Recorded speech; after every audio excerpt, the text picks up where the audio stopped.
Bonjour à tous et bienvenue dans cette nouvelle vidéo. Cette nouvelle vidéo qui va vous parler de théorie du complot.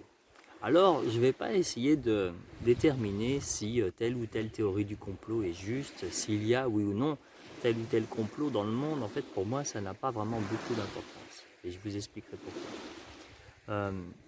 Non, ce qui m'intéresse vraiment, en fait, dans cet examen, dans cette réflexion, c'est en fait ce qui se passe à l'intérieur de nous quand on se lance ou quand on adhère à des théories du complot.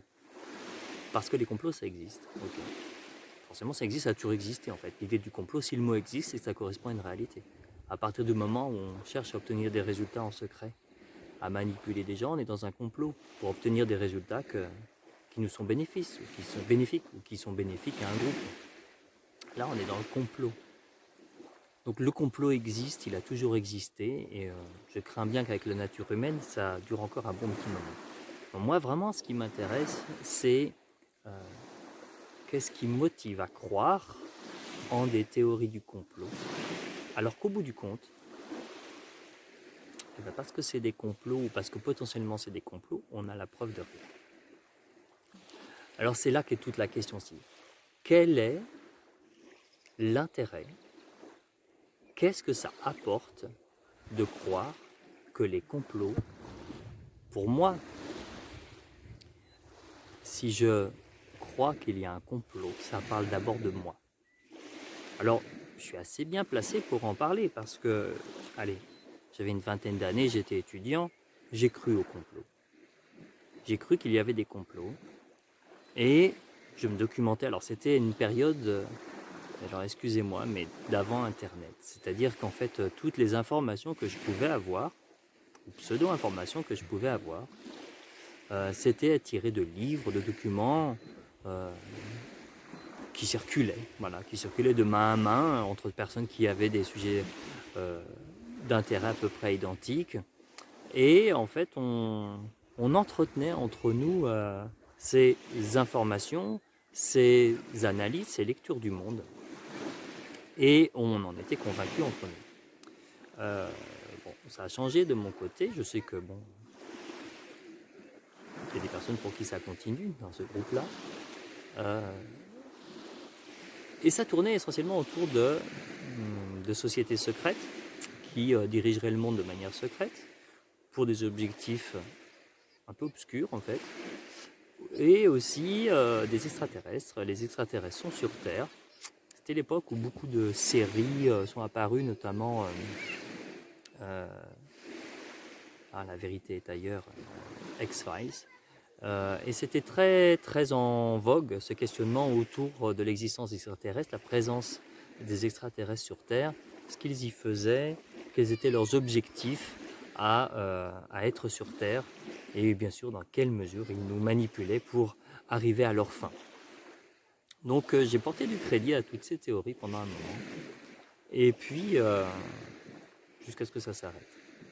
Alors, c'est pour dire que je connais le mécanisme de l'intérieur, et j'ai pu l'analyser, j'ai pu le réfléchir, et j'en suis arrivé à un certain nombre de conclusions que j'aimerais vous partager. Alors d'abord, pour moi, le fait que la théorie du complot se soit développée ces dernières décennies, alors oui, il y a quelques mouches autour de moi, j'espère que ce n'est pas un complot, le fait que les théories du complot se soient développées ces dernières années, pour moi, c'est concomitant, c'est parallèle avec la disparition des grands récits qui expliquent le monde et qui donnent un sens au monde. Et ces grands récits, c'est les récits religieux et idéologiques. Et avec le temps, bon, voilà, les religions, en tout cas dans la société occidentale, ont de moins en moins d'emprise. Elles font partie de ces choses qui peuvent expliquer le monde, des idéologies. Bon, je pense au communisme, qui a été une idéologie qui structurait et expliquait beaucoup de choses et qui donnait un sens et une direction de l'évolution humaine. Avec la disparition de la disparition ou l'affaiblissement de ces explications du monde, de ces récits, eh bien, il a bien fallu trouver en quelque sorte un autre récit, d'autres récits, ou trouver des explications, des choses qui permettent de comprendre pourquoi le monde marche comme il marche. pourquoi, et souvent pourquoi il marche si mal?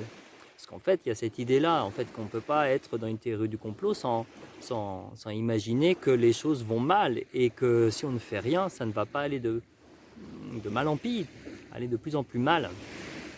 Alors qu'est-ce qui alimente ça? Qu'est-ce qui alimente cette impression? Parce que bon, pour moi, à ce stade, c'est une impression, c'est pas forcément une réalité objective. Encore une fois, qui peut dire comment va le monde? Si on devait faire la moyenne ou le tableau global du monde, est-ce qu'il va plus mal qu'avant? Est-ce qu'il va mieux qu'avant? Voilà, je vous souhaite bon courage pour arriver à le dire. Alors bien sûr, il y a toujours, allez, je vais être dans le jugement, il y a toujours des grincheux qui pensent que c'était toujours mieux avant. Désolé le jugement, hein. Bon j'assume, hein, c'est vrai que je suis un peu, je juge aussi les gens. Hein. On peut toujours trouver des éléments qui nous prouvent que, ou qu'on pense, qui nous prouvent que le monde va moins bien qu'il allait. Seulement, objectivement, moi j'aimerais bien qu'on me fasse le tableau ou qu'on me donne l'explication qui explique que vraiment le monde va moins bien qu'avant. Alors il y a plein d'indicateurs, hein, développement humain, etc. Bon, moi il n'y a rien qui me convienne et qui me permette d'avoir une vision globale de l'humanité à travers le temps pour dire que là maintenant ça va moins bien qu'avant. Alors pour moi d'abord c'est une question de peur, c'est-à-dire une peur de l'incertitude de l'existence, une peur aussi qu'il n'y ait pas de sens, que la vie n'ait pas de sens, que finalement, même si elle a un sens, eh bien, qu'on soit perdant dans, dans le développement, dans l'avancée de l'humanité. Donc une peur finalement peut-être de ne pas avoir sa place. Alors c'est assez complexe. J'aimerais faire un petit arrêt sur tout ce qui est télévision, information télévisée. Ça fait plus d'une dizaine d'années que je ne regarde plus la télé, que je n'ai plus de télé et que quand je veux m'informer, je vais chercher moi-même les informations et je ne les choisis pas. J'ai choisi dans de la presse connue. Bon, en gros, il y a deux sources d'informations que je vais chercher, c'est Le Monde et c'est Le Guardian. Parce que je trouve que ce sont deux médias qui sont relativement suffisamment objectifs et qui ont suffisamment de recul. Ça ne veut pas dire qu'ils parlent de tout, ça veut dire que c'est un regard quand même assez complet sur ce qui se passe dans le monde. J'ai arrêté de regarder la télé, pourquoi? Parce que très très régulièrement, et c'est là que c'est intéressant pour moi, très régulièrement, je sortais d'un bulletin de news, d'information télévisée, en étant dans un état pas sympa. C'est-à-dire que souvent j'étais en colère. Mais le pire, j'allais dire, alors la colère, oui, contre les injustices, tout ce qui se passait mal, tout ce qui allait mal, mais aussi avec un fort sentiment d'impuissance. C'est-à-dire, j'avais eu l'impression d'avoir été bombardé par plein d'informations et qui finalement, avec le sentiment que de toute façon je ne pouvais rien faire. En colère parce que ça se passait mal et impuissant parce que je ne pouvais rien y faire. Donc il me dit, mais attends Christophe, tu regardes des infos et en fait ça te fait mal. D'un point de vue émotionnel, et pour moi ça c'est l'indicateur, d'un point de vue émotionnel, je ne me sentais pas bien. Mentalement, ça gambergeait à fond, je dis, voilà, enfin j'étais en colère, combien de fois je me suis couché en colère sans arriver à dormir parce que j'étais en colère par rapport à tout ce qui se passait mal dans le monde. Alors c'est bien de vouloir que le monde aille mieux, mais à quoi ça sert au bout du compte de s'abreuver d'informations ou d'être presque bombardé d'informations, mais à partir du moment qu'on allume son poste télé ou qu'on va sur un ordinateur, etc., on choisit d'aller chercher l'information, on choisit de s'ouvrir à ces informations. Et à partir du moment où on choisit de le faire, on est responsable. C'est-à-dire que, oui, quelles informations sont sélectionnées? Quelles informations sont sélectionnées dans un journal télévisé? Il se passe énormément d'autres choses qu'on ne voit pas dans un journal télévisé. Énormément d'autres choses. Positives ou négatives. Énormément d'autres choses. Il y en a qui sont sélectionnées. Seulement, pourquoi, et je ne suis pas le seul pour en avoir discuté, pourquoi à la fin d'un journal télévisé, de manière générale, on se sent moyen, quoi. Un peu découragé, ou un peu en colère, ou impuissant, etc. Tout simplement parce que la quantité d'informations sélectionnées ou la nature des informations sélectionnées fait que c'est très difficile d'être dans un autre état d'esprit. En moyenne, parce qu'effectivement il y a des reportages, il y a des choses très sympas ou qui mettent en valeur des choses très positives, mais en moyenne c'est quand même assez stressant.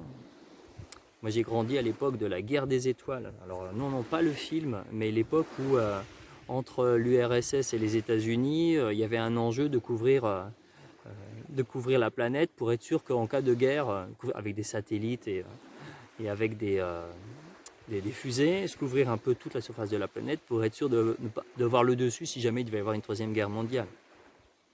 Et donc on en parlait très régulièrement à la télé, on parlait la menace russe en permanence, la menace soviétique pardon, en permanence. Il y avait une ambiance très dure, d'accord, et ce stress-là, il était permanent. Et je trouve qu'en fait, même malgré la fin de la guerre froide, finalement, ça n'a jamais vraiment arrêté. On n'est jamais vraiment sorti de ces schémas où on sélectionne une information qui est stressante. Alors on va dire, oui, il faut s'informer. Ouais, on peut s'informer, tout à fait, oui, très bien. Mais la façon dont c'est présenté et la quantité d'informations qui est stressante dans un journal télévisé est trop importante. Par rapport à notre capacité à gérer ça. Enfin, je vais plus dire par rapport à ma capacité à gérer ça. Si ça éveille ce genre d'émotion en moi, c'est pas bon pour moi. Ça crée un stress. Se sentir impuissant, c'est un stress. Se sentir en colère, c'est un stress. C'est pour exprimer qu'en fait, dans un journal télévisé, notamment, on crée une ambiance générale. On crée un sentiment général, une atmosphère générale, qui pour moi n'est pas positive et a une part de responsabilité dans le fait que les gens face à ce stress, à ces peurs, à ce sentiment d'insécurité peut-être, quand on relate des faits violents et effrayants qui peuvent se passer pas forcément loin de chez nous, voilà.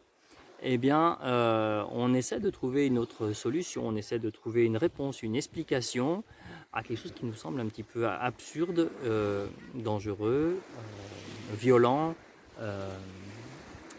et stressant.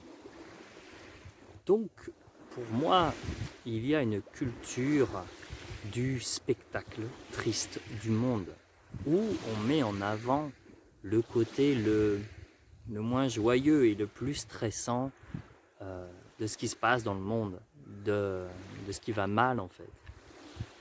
Alors juste une parenthèse très courte, pourquoi c'est plus intéressant pour une chaîne télévisée par exemple de mettre en avant ce qui ne va pas ou de susciter de la peur dans son audience, dans le public, tout simplement parce que c'est une émotion très forte. Une émotion très forte qui rend un petit peu dépendant en fait, qui crée une forme de dépendance à l'émotion forte. Et quand on est habitué, finalement on en redemande. Parce que si vraiment c'était si insupportable de stresser devant un journal télévisé, à se lamenter, à se dire mon Dieu que le monde va mal, on n'y remettrait pas le nez, on n'y retournerait pas. Donc quelque part il y a quelque chose qui nous satisfait. Et cette chose qui nous satisfait, c'est pas forcément quelque chose de très sain et très joyeux à aller regarder. Et pourtant il faut aller le voir.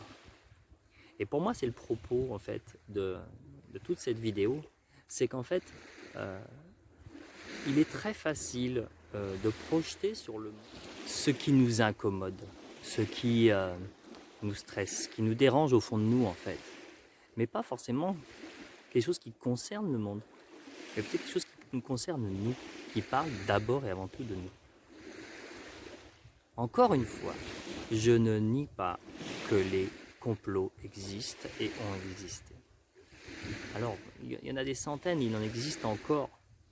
Et c'est ça qui est assez drôle, c'est que les complots existent et finalement ils donnent une justification à beaucoup de théories du complot qui, elles, n'ont aucun autre fondement que l'imagination des personnes qui les font. La CIA, par exemple, le KGB, voilà, pour parler de choses peut-être un peu plus anciennes, enfin, la CIA a renversé des gouvernements, fait renverser des gouvernements dans le monde, tout simplement pour que ils gardent leur intérêt vis-à-vis du pétrole, les Américains, ou que sur le plan, sur le plan de la diplomatie, de la géopolitique, des pays ne basculent pas dans l'autre camp, le camp soviétique, assassiner des personnes, renverser des gouvernements. Enfin, c'est une pratique, il ne faut pas croire que ça n'a concerné que l'Union soviétique, que les États-Unis. La France aussi a joué des rôles très obscurs en Afrique pendant des décennies suite à la décolonisation. Voilà, ça peut être au niveau d'institutions privées. Les complots existent, ils existent toujours. Il y en a qui sont mis à jour encore avec ces fameux lanceurs d'alerte et autres pirates du web qui mettent en évidence effectivement des choses qui sont absolument scandaleuses et qui ne devraient pas exister. Donc oui, ils existent. Mon propos n'est pas de nier l'existence de complots, mais plus d'aller voir pourquoi. Un jour, on peut décider de choisir de croire à une théorie du complot. Parce que là, c'est là qui est vraiment le point pour moi qui est vraiment important. C'est qu'en fait, à partir du moment où on est dans la théorie du complot, en fait, on n'a pas de preuve. On échafaude des théories. C'est bien ça, on échafaude des théories. Et on choisit, alors soit, pour aller à l'extrême, on n'a pas de source, soit on choisit des sources qui vont dans le sens de ce que l'on veut penser. Et c'est ça qui est particulièrement malsain. C'est-à-dire que j'ai vu encore récemment circuler, je ne les cherche pas forcément, mais il se trouve que dans mon entourage, parfois, on m'envoie des choses qui sont de l'ordre de la théorie du complot, où eh ben, on va appuyer ces propos, par rapport au corona, on va appuyer ces propos en les justifiant parce que telle ou telle éminente personne a dit que, tel ou tel médecin a dit que, tel ou tel spécialiste de ça a dit que. Mais en fait, si on veut vraiment être honnête, on prend toutes les infos, on les prend partout, on fait un travail de fou pour décortiquer les choses. Il y a des gens dont c'est le boulot, ça.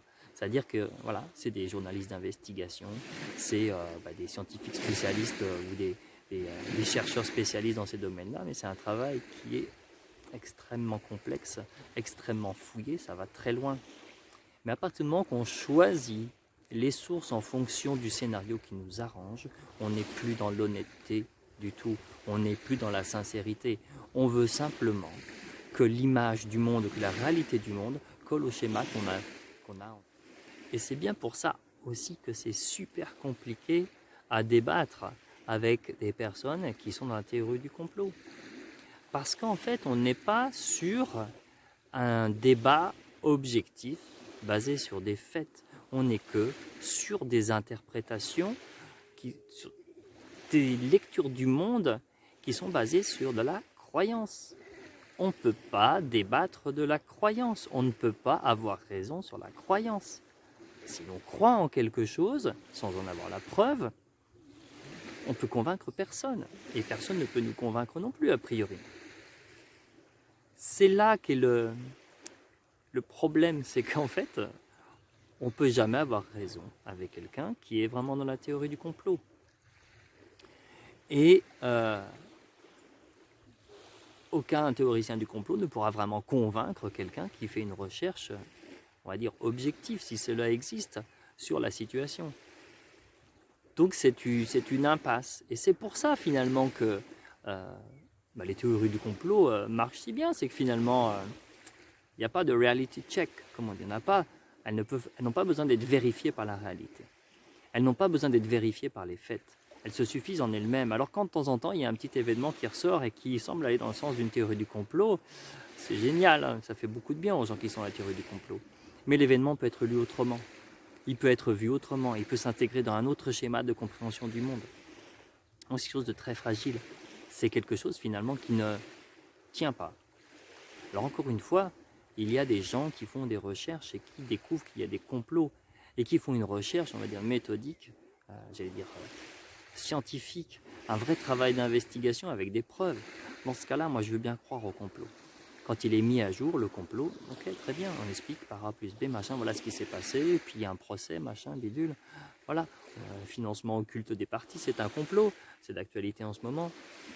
Voilà, c'est prouvé, voilà, s'est mis à l'air quand on découvre des tractations financières très douteuses sur des comptes offshore de sociétés, machin, bidule, et quand l'affaire des Panama Papers, etc., c'est prouvé, c'est montré. Et ce que moi je trouve génial, c'est quand il y a des journaux un peu partout dans le monde qui ont à peu près la même fibre d'investigation honnête, euh, qui mènent ensemble des enquêtes internationales et qui arrivent aux mêmes conclusions, mais là on touche quelque chose de concret. Mais j'aimerais aller encore un petit peu plus loin, parce que là pour moi on reste encore dans quelque chose qui est assez convenu, qui est assez entendu et compris par beaucoup de personnes. Pour moi, les personnes qui s'adonnent à la théorie du complot, ou qui aiment penser et dire qu'il y a des complots un petit peu derrière tout, hein, je pense au corona, je ne dis pas qu'il n'y a pas de complot, il ne se passe pas un truc bizarre derrière le corona, hein, le Covid. Les gens qui pensent que finalement il y a des sociétés secrètes qui cherchent à prendre le pouvoir pour dominer l'humanité pour des objectifs quelconques, comme on a pu le croire ou le dire à une époque sur les juifs, le complot des juifs des sages de Sion, le protocole des sages de Sion, par exemple, qui a justifié entre autres la politique de Hitler vis-à-vis du peuple juif. Juste une petite parenthèse là aussi, le livre des protocoles des sages de Sion était une création des services secrets, et ça c'est documenté par des historiens. C'était un document créé par les services secrets russes de la fin du 19e siècle, pour des buts de politique intérieure. Et finalement, parce que les origines de ce document sont aussi obscures, ils ont été réutilisés à des fins très très tristes. Et ça reste encore un document auquel on accorde du crédit. J'ai vu il y a quelques années qu'en fait, sur des chaînes arabes, il y avait une série télévisée ou un téléfilm qui était paru, qui en fait racontait l'histoire de ce vaste complot juif contre le monde, et qu'il mettait en scène. Voilà, parce que là, un certain public musulman a peut-être tendance un petit peu colérique islamiste, il voit un intérêt à l'utiliser. Donc là, l'objectif, ce n'est pas d'être objectif, justement. L'objectif, c'est de servir un but politique, un but d'influence, de pouvoir, etc. Donc ça, c'était juste une petite parenthèse sur ce document. Et il y a énormément d'exemples qui vont dans ce sens-là. Moi, vraiment, ce qui m'intéresse, c'est que pour moi, cette histoire de complot, c'est une projection sur le monde extérieur, la théorie du complot, c'est une projection sur le monde extérieur du complot que l'on ourdit contre soi-même. Alors je m'explique. Penser qu'il y a complot, c'est penser que le pouvoir est à l'extérieur, qu'on nous manipule, qu'on nous fait faire des choses contre notre gré, on ne sait pas exactement de quoi il s'agit, mais finalement, ce n'est pas nous qui avons le pouvoir. Et pour moi, ça parle du pouvoir qu'on en a sur notre vie. Si l'on pense que le pouvoir est à l'extérieur, que les agissements de ce pouvoir qui est à l'extérieur est nocif, ça veut dire que, et notamment peut-être contre nous, contre notre société, contre notre pays, contre notre classe, contre notre je ne sais quoi, donc nous sommes des victimes. Nous sommes des victimes. Nous nous positionnons en tant que victimes dans la vie. Et ce qui est terrible, c'est qu'en fait, encore une fois, on n'a pas de preuves. Mais on choisit de se positionner en tant que victime. Et pour moi, c'est l'allégorie parfaite de je ne sais pas, je ne peux pas, je ne sais pas comment faire, et je choisis de ne pas prendre ma vie en main et de prendre mes responsabilités en main pour accomplir ce que j'ai vraiment envie de faire de ma vie. Donc là, on est sur une autre couche. Et là, quand je parle d'écologie intérieure, comme j'ai pu le dire dans une autre vidéo, d'écologie unifiée, c'est ça. C'est-à-dire que le monde extérieur peut être une projection de nos problématiques intérieures. C'est-à-dire que, imaginez qu'il y a plein de complots dans le monde et qu'on cherche à me détruire ou à me réduire ma liberté. Pour moi, c'est juste le miroir de ce qui se passe en moi. Je complote contre moi-même. je, je n'accepte pas de me prendre en main dans ma vie et d'accomplir, me déployer, accomplir ce que je suis venu faire sur Terre, ce que je désire vraiment profondément. Donc, ce combat intérieur, ce je n'ose pas, je me lance pas, euh, je me contente de rester dans une vie qui me contient, qui me convient à moitié, une demi-vie. Je me contente de ça parce que finalement,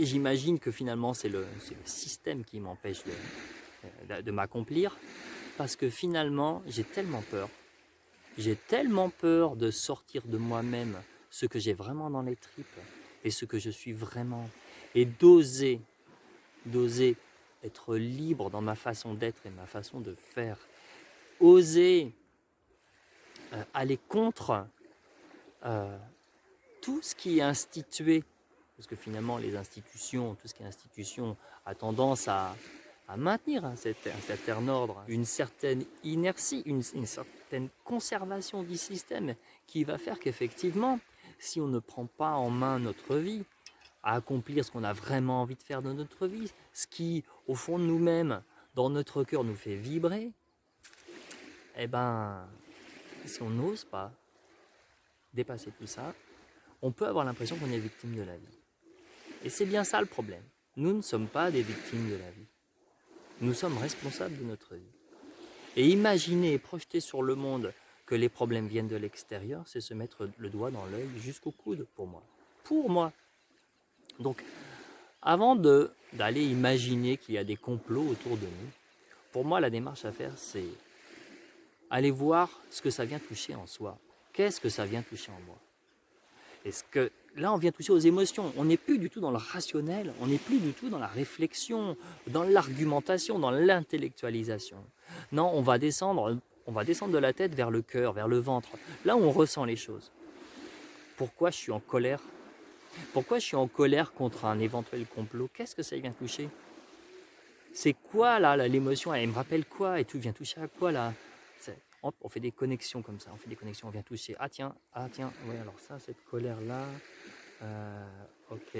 Bon, moi j'ai mon histoire. Moi, énormément de ma colère vient de la colère que j'ai eue contre mon père et contre l'impuissance que je ressentais vis-à-vis de mon père et le côté brimant qu'avait mon père, violent qu'avait mon père, autocratique, autoritaire qu'avait mon père, etc. C'était bien trouvé d'avoir des théories du complot comme quoi il y avait des complots pour prendre le pouvoir. Finalement, ce n'était que la projection de ce que j'avais à l'intérieur. Comme mon engagement extrême gauche, mon engagement militant, tiers-mondiste, etc., dont j'ai pu parler dans une vidéo précédente, c'est que finalement, je lisais le monde en fonction de ma problématique personnelle, ce que j'avais besoin, moi, d'aller toucher. C'est-à-dire que maintenant, j'ai plus besoin de théorie du complot, j'ai plus besoin d'être un militant en colère contre tout ce qui ne va pas dans le monde. J'ai besoin d'aller voir en moi-même ce qui est touché à chaque fois que je suis en colère, quand je vois une information ici et là. Est-ce que je suis en colère? Et si je suis en colère, ou si j'ai peur, ou si j'ai un sentiment d'impuissance, de frustration, etc., de quoi ça parle exactement? Et on découvre que ça ne parle pas de l'extérieur, ça parle toujours de notre histoire de nous. Et si on n'a pas conscience de ça, ben finalement, on est le jouet d'une superbe manipulation, un superbe complot, c'est celui du complot que l'on mène contre soi. Je voulais juste rajouter une petite chose. Récemment, j'étais sur mon fil Facebook, il y a eu une publication de quelqu'un qui m'est proche et qui relayait une information. C'était avant les élections américaines et qui était assez caricatural, mais qui finalement présentait Joe Biden, comme quelqu'un d'un peu satanique et qu'en fait il fallait pas lui faire confiance parce que son fils avait trempé dans des affaires un peu louches de trafic, je sais pas trop quoi exactement. Voilà. Donc déjà c'était une personne française qui présentait ça. Et en fait, il s'est avéré que cette publication, de manière assez évidente, était le produit de l'activité, on va dire, de fake news ou d'influence de l'opinion menée par les Russes. Et donc, en fait, cette personne-là qui se révoltait contre le fait qu'il puisse y avoir un complot contre la démocratie parce qu'on risquait d'élire quelqu'un dont le fils n'était pas vraiment honnête, finalement, son information venait d'une source malhonnête puisqu'elle cherchait à influencer l'élection dans l'autre sens pour favoriser Donald Trump.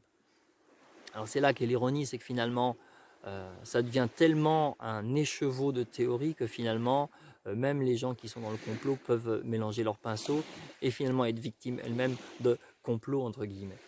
Donc voilà, je trouvais ça un petit peu drôle, ce petit clin d'œil. Donc voilà, c'est ce dont je voulais vous parler dans cette vidéo. C'est que encore une fois, si on ne va pas voir ce que ça touche chez nous quand il y a quelque chose qui nous fait bondir ou qui nous révolte, si on se contente de penser que le problème est dans le monde extérieur, eh bien, on passe simplement à côté de quelque chose de très très précieux. Comprendre le monde, c'est pas simple. Mais on peut comprendre le monde, selon moi, que quand on apprend à comprendre qui l'on est, comment l'on fonctionne. Sinon, on pollue le monde avec ce que l'on a à l'intérieur et qu'on ne voit pas. C'est comme ces personnages encapuchonnés qui comploteraient à l'intérieur de nous-mêmes sans qu'on les voie et qui nous amènent à faire des choses qu'on ne voudrait pas ou qui ne sont pas en cohérence avec ce que nous sommes. Donc voilà, je vais vous laisser avec ces réflexions-là. Bientôt, je vais vous préparer d'autres vidéos sur des sujets connexes qui tournent autour de cette idée d'écologie unifiée, d'écologie intérieure, d'écologie spirituelle. Et je vous invite à vous abonner à ma chaîne si ce n'est pas déjà fait et à suivre aussi sur ma chaîne, ma page Facebook et Instagram. Je fais des publications régulières autour de sujets un petit peu de ce genre-là. Donc n'hésitez pas et n'hésitez pas à réagir si vous le souhaitez. Je vous souhaite à tous une très belle journée et je vous dis à très bientôt.